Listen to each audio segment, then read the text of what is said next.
बऱ्याच वेळी आपलं टाइम मॅनेजमेंट होत नसते एक्झाममध्ये, तर त्यामुळे काय होत असते, आपले क्वेश्चन तर रिमेनिंग होतात किंवा आपल्याला आन्सर प्रॉपर येत नाही आणि आपले क्वेश्चन सुटून जातात, आपली थेरी राहून जाते. तर तेच आपण आजच्या व्हिडिओमध्ये बघणार आहोत. मी दीक्षा कतल्या तुमच्या सगळ्यांचं स्वागत करत आहे ड्रीम अचिव्हर्स गायडन्सला. तर आज आपण बघणार आहोत टाइम मॅनेजमेंट ड्युरिंग एक्झामिनेशन. तर टाइम मॅनेजमेंट कसं करतात ऑल सब्जेक्टच्या बघूया, फर्स्ट सेमिस्टरवाले स्टुडंट. तर बघा, जे सेक्शन ए असतं त्याच्यामध्ये पहिल्या MCQs असतात. त्या MCQला 30 मिनिट्स द्यायचे. त्यानंतर ऑल MCQ क्लिअर होत असतात तुमचे 30 मिनिट्समध्ये. सगळे एक एक रीड करायचे. आधी जे येतात ते MCQ लिहून काढायचे आणि जे नंतर येत नाही ते क्वेश्चन थोडं आरामात वाचून लिहून काढायचे. त्याच्यानंतर बघा सेक्शन बी, क्वेश्चन नंबर 2, ते काय असते, LAQ असते. आता 2 LAQ दिले असतात, त्याच्यामधून आपल्याला एक LAQ लिहायला लागतं, मे बी 10 मार्काला. तर 10 मार्काला मॅक्झिमम 5 to 6 पेजेस तुम्ही लिहून काढा आणि त्या एक LAQला तुम्ही 30 मिनिट्स जा, म्हणजे अर्धा तास. म्हणजे तुमच्या एका LAQला 30 मिनिट दिल्यावर तुमचं बाकीचं वेळ रिमेनिंग दुसऱ्या क्वेश्चन्सला जातं. त्याच्यानंतर बघा सेक्शन बी मधलाच क्वेश्चन नंबर 3, SAQ. आता LCQ मध्ये बघा कोणतेही 4 क्वेश्चन असतात. तर 4 क्वेश्चन मध्ये आपल्याला 3 क्वेश्चन लिहून काढायचे असतात. त्याला सुद्धा आपण 30 मिनिट्स देऊ शकता. तर त्यांना किती 20 मार्क असते. तर 20 मार्कसाठी तुम्ही 12 पेज तेवढं लिहू शकता.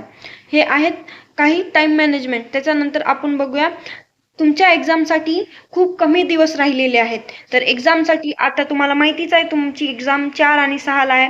तर आपले ड्रीम अचिव्हर्सचे प्रेडिक्टेड क्वेश्चन काय करतात आणि कसे रिव्हील होतात आणि किती प्रकारे तुम्हाला माहितीच आहे की किती प्रकारे तुमचे क्वेश्चन करेक्ट येत असतात. तुम्हाला ज्यांना कुणाला अजूनही डाऊट असतील त्याबद्दल तर तुम्ही आमच्या इंस्टाग्रामच्या पेजला जाऊन चेक करू शकता.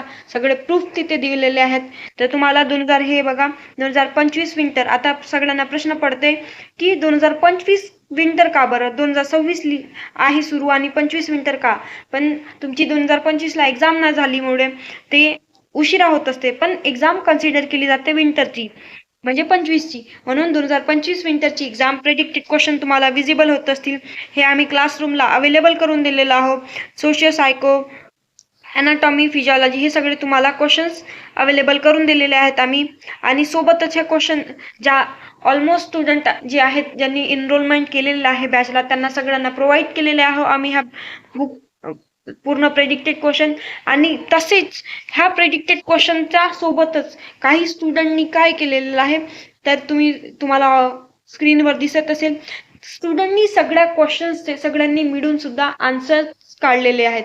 म्हणजेच त्या एक पर्टिक्युलर क्वेश्चन आणि त्या क्वेश्चनचे सगळे मिळून काही स्टुडंटनी क्वेश्चन्स वाटा करून आपले क्वेश्चनचे आन्सर काढून ते सुद्धा PDF तयार केलेली आहे, जेणेकरून त्या स्टुडंटला स्टडीला हेल्प होईल आणि सगळे स्टुडंट स्टडीला लागले आहेत. आता जे कोणी राहिलेले आहेत रिमेनिंग, ज्यांना कुणाला वाटते की अजूनही त्यांना बॅच जॉईन करायची असेल तर त्यांनी आमची बॅच जॉईन करू शकता. आता तुमचे काहीच दिवस उरलेले आहेत एक्झामसाठी. ज्यांना कुणाला प्रेडिक्टेड क्वेश्चनसाठी बॅच जॉईन करायची असेल त्यांनी बॅच जॉईन करा. त्यांना 999ला तुम्हाला पूर्ण प्रेडिक्टेड क्वेश्चन मिळून जातील. त्याच्यामध्ये most important question, short question आणि हाय स्कोरिंग टॉपिक सगळे अवेलेबल करून देतील. तर फक्त 6 दिवस उरलेले आहेत.